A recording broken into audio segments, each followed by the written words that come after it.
Good evening, viewers, and welcome to tonight's regional news. We begin with news from Haiti.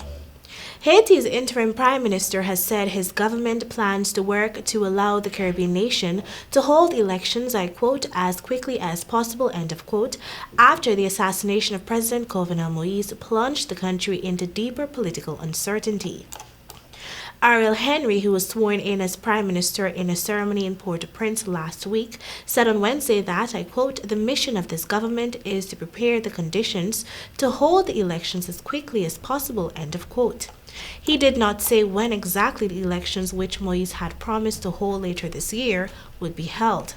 Henry, a 71-year-old neurosurgeon and former cabinet minister, called for unity in the Caribbean country. His comments come as Haiti continues to reel from political instability worsened by Moise's killing in the early hours of July 7, when armed gunmen stormed his private residence in the capital and opened fire on him and his wife, who was seriously injured. The United States and the United Nations have urged Haitian leaders to move ahead with elections as a way to get out of the ongoing crisis, but civil society leaders have questioned whether the current conditions in Haiti are conducive to a free and fair vote.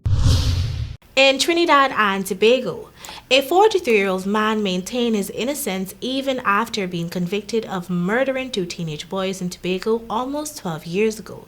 Alvaro Ayers continued to deny any wrongdoing after High Court Judge Althea Alexis Windsor found him guilty of the double murder at the completion of his judge-alone trial on Tuesday.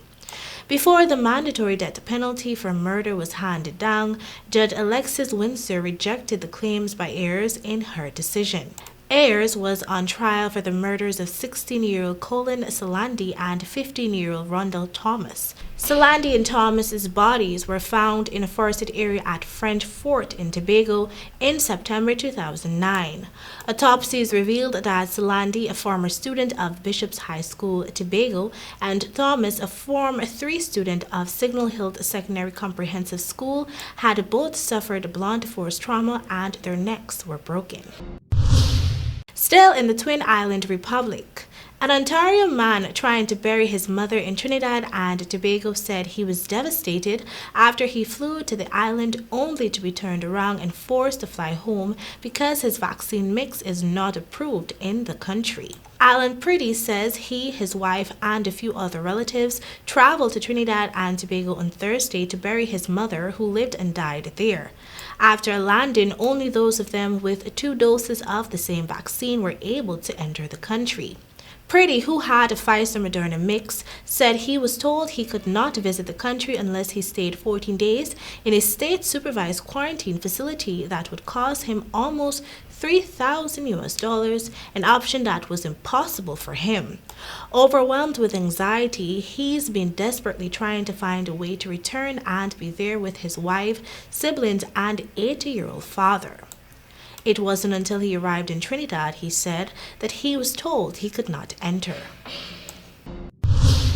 And internationally, fully vaccinated travelers from the United States and much of Europe will be able to enter Britain without quarantining starting next week, UK officials said Wednesday, a move welcomed by Britain's ailing travel industry. The British government said people who have received both doses of a vaccine approved by the FDA in the US or by the European Medicines Agency will be able to take pre- and post-arrival coronavirus tests instead of self-isolating for 10 days after entering England.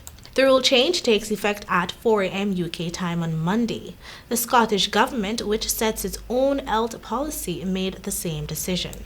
And that is all for your regional news. Thank you for joining.